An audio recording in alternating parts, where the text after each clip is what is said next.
Well, good afternoon, Rotarians. I'm pleased to introduce today's presentation on the Alzheimer's Association of Michigan. Today we have two guests with us, Susan Evans and Jean Barnas. Susan is a program coordinator with the Alzheimer's Association Michigan chapter. She's responsible for the development, coordination, implementation, and evaluation of programs and services in the northern and west Michigan areas. Susan is a Michigan native. She returned here last year after living in Florida for 30 years, where she raised a family and worked for several healthcare organizations.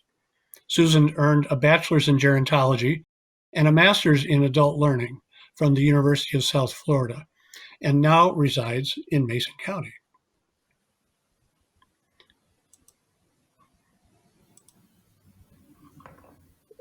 Jean Barnas has been with the Alzheimer's Association since 2001, working in the care and support area in a variety of roles.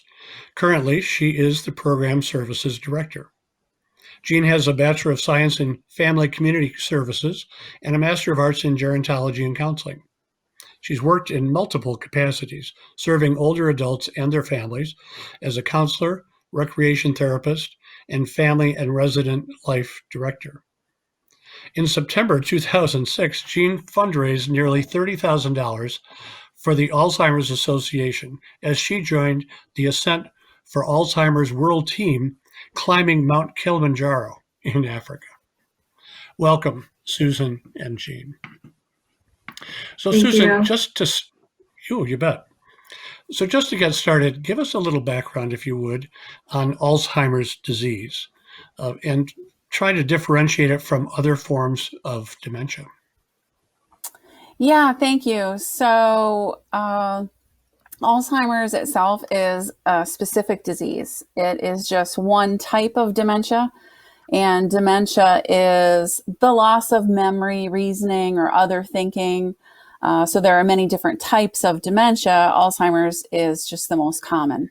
And you may have heard of other types like Lewy body dementia. I know that probably got a lot of attention with Robin Williams finding out that he actually had Lewy body dementia, but also vascular dementia, frontotemporal dementia, and there are many other lesser known dementias. But Alzheimer's is a degenerative brain disease. It's characterized by brain cell damage, brain cell loss. It is a progressive brain disease. It is fatal. There is no cure. There is no way to prevent it. There is no way to reverse damage. And until just recently, there was no way to slow the progression. And Jean is going to talk about that a little later. So talk about the Alzheimer's Association, please. Who do you serve? What services and resources do you provide? Yeah, thank you. So we are the Alzheimer's Association Michigan chapter. We serve the entire state of Michigan. And I'd say most importantly, we provide care and support to individuals with dementia and their caregivers. So what does that mean, care and support? So that means we offer education programs. We have volunteer-led education programs that are mainly for caregivers on topics like understanding dementia-related behavior. And we even have some wellness topics that we can speak to groups as kind of an employee wellness presentation. But we also have volunteer-led support groups. And in terms of care and support, our 24/7 helpline really fills that gap, being there obviously 24 hours a day, 7 days a week, even during pandemics. It's always open. And that number is the 800-272-3900. And when you call, you can get answers to questions. We can email you. We can mail you hard copies in the mail. We can help you find providers in your area. You can reach a master's level clinician. And this is really a nice service through the helpline.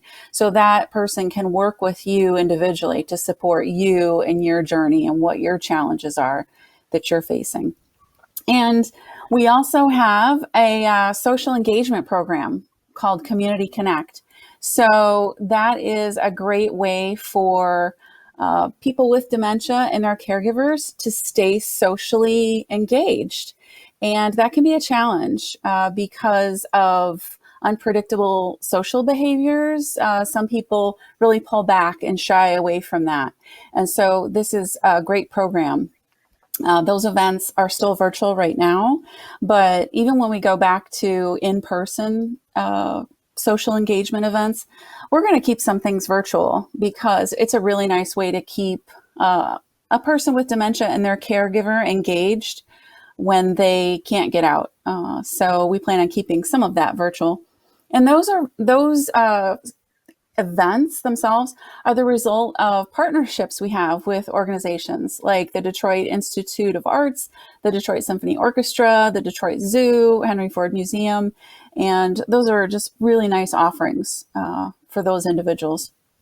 And also, in terms of what we do, I just want to mention that, and this is something that I didn't know until I joined the Alzheimer's Association, was that we're the largest non-governmental nonprofit funder of Alzheimer's and dementia research in the world. So only next to the US government and the Chinese government.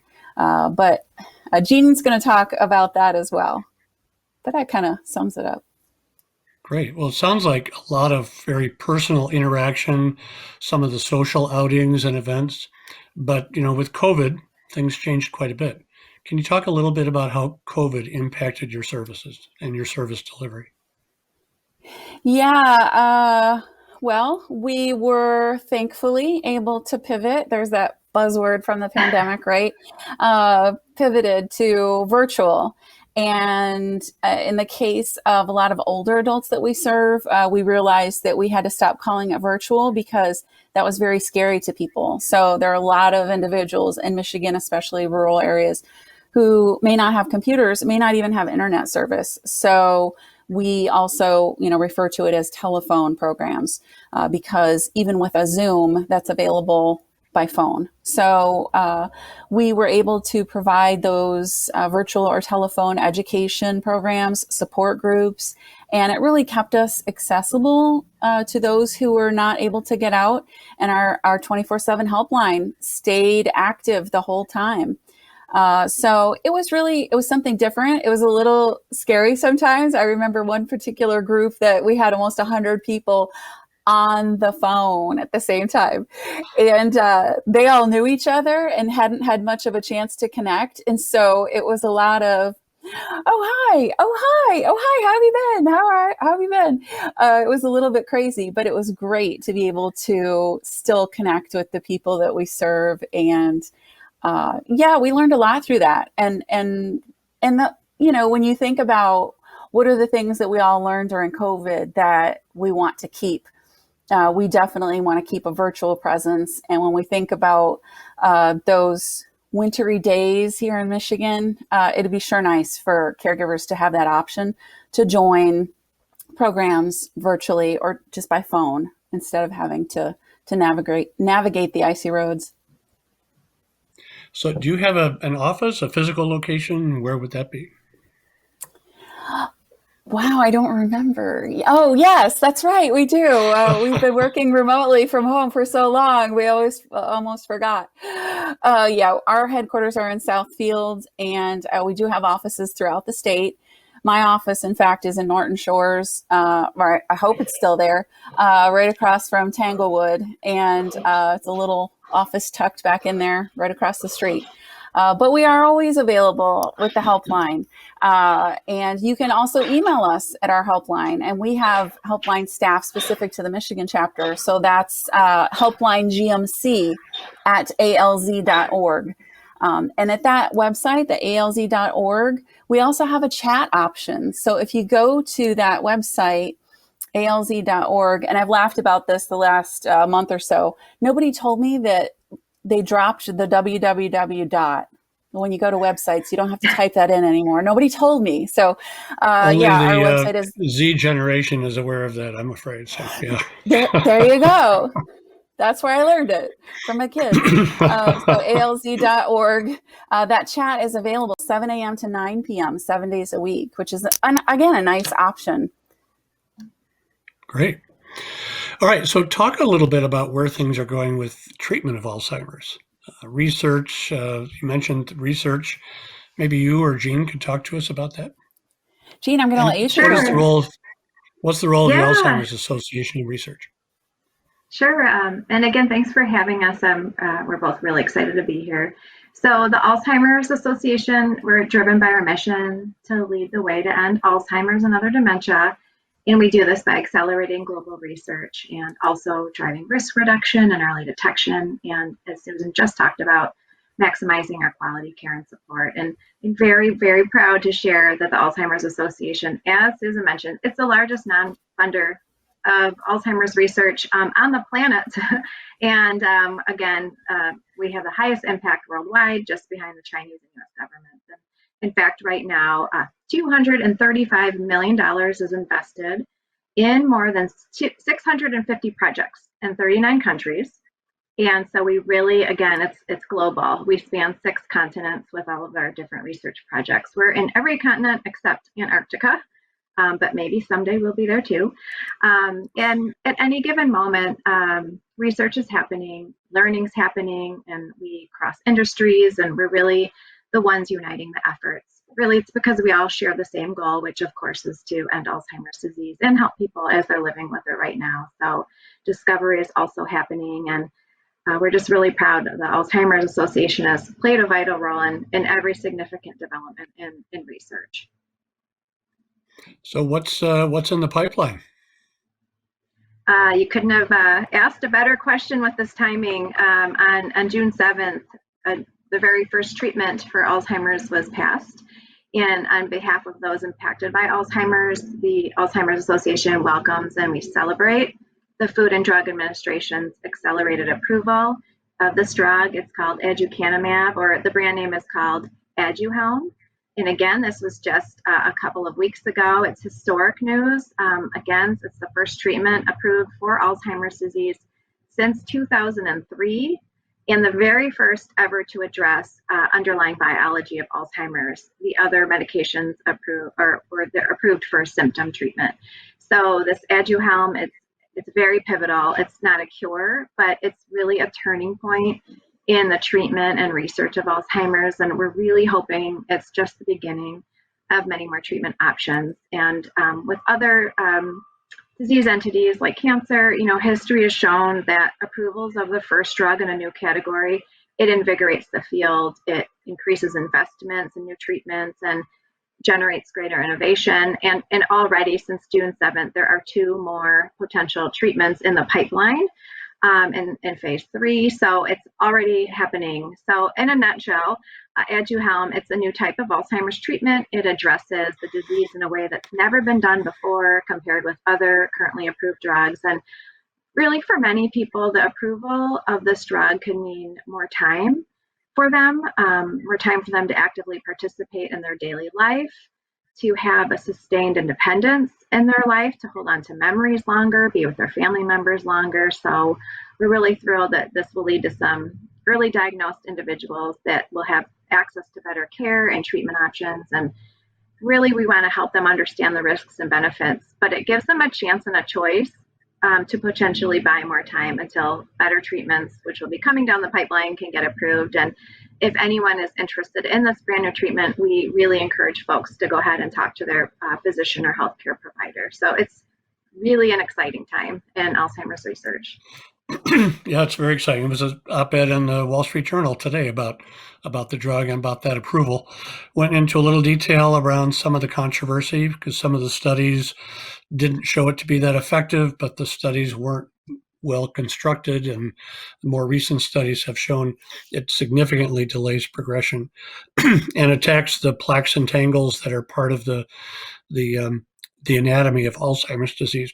You mentioned that early treatment is important because as of today, there's nothing that reverses the deterioration, but can slow advance. So what are some ways to be alert to early signs of Alzheimer's and get people diagnosed early? Yeah, that's a really good question too. And to your point, The accelerated approval from the FDA means that they're going to continuously look at the individuals that are receiving the treatment to look at the benefits from it. So that's one reason why it did get approved. And also it does, like you mentioned, looks at the anatomy, and it helps with the plaques, which is a buildup of the brain that causes cognitive decline. But there's on the website, like Susan mentioned, at alz.org, right there's 10 warning signs that we always encourage individuals to go and check out.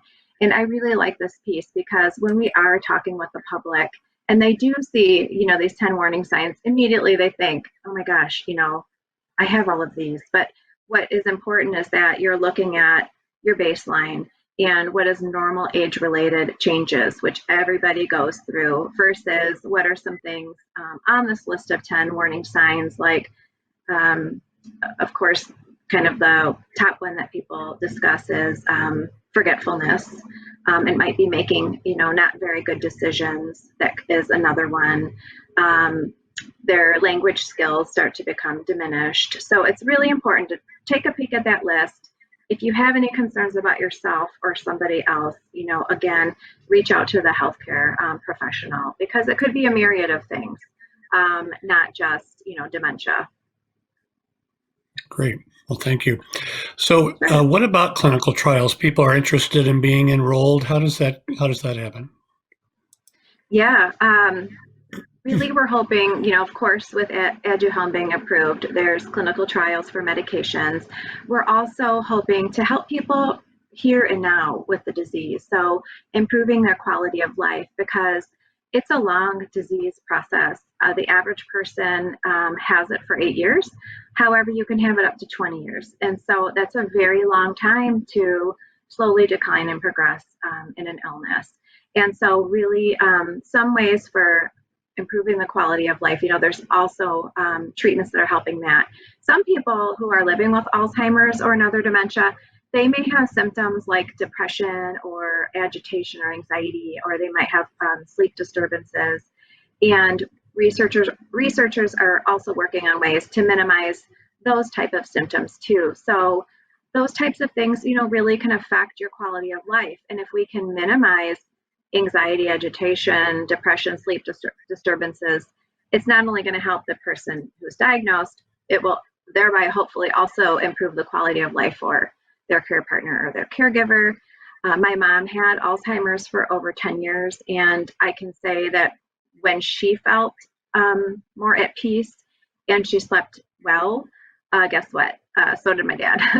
So it's really a family disease, and we're hoping to meet people where they are and help with quality of life too. You mentioned it's sort of a two-part question.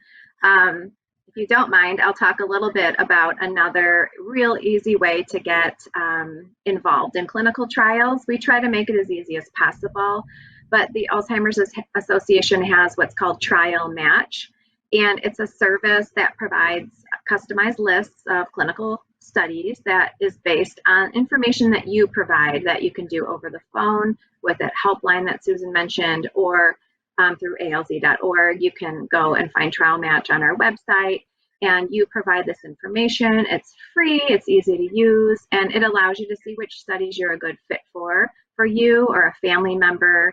You can search for studies or sign up for study updates. And once you are matched, you then can decide if you want to move forward and pursue the opportunity. So they'll let you know what you match for. But for people living with dementia and those personally affected by it, participating in research, it's really a great way to make a difference, to take action. And, as we like to say, don't just hope for a cure, but help us find one. We're always looking for research study participants. I mentioned the association alone has over 650. And we also need healthy individuals as well who have healthy brains. So, if you are interested, go to the website, alz.org, and type in Trial Match. Great. Thanks so much. So our time is short. Any final comments, Susan or Jean? I have one. I would be remiss talking about research if I didn't let everybody know about a really cool tool that we have. It's an application or an app that's called Science Hub. and it's free and available, wherever you get your apps. So if you wanted to learn more about what's happening in dementia research around the world, really consider downloading the Alzheimer's Association Science Hub app. And at any given moment, you can have research right at your fingertips. Great. Thanks, Jean. Susan, anything? Oh, thank you. Great. Well, thank you both for a very informative talk and discussion about a very important topic. With that, I will return it to you, Mr. President.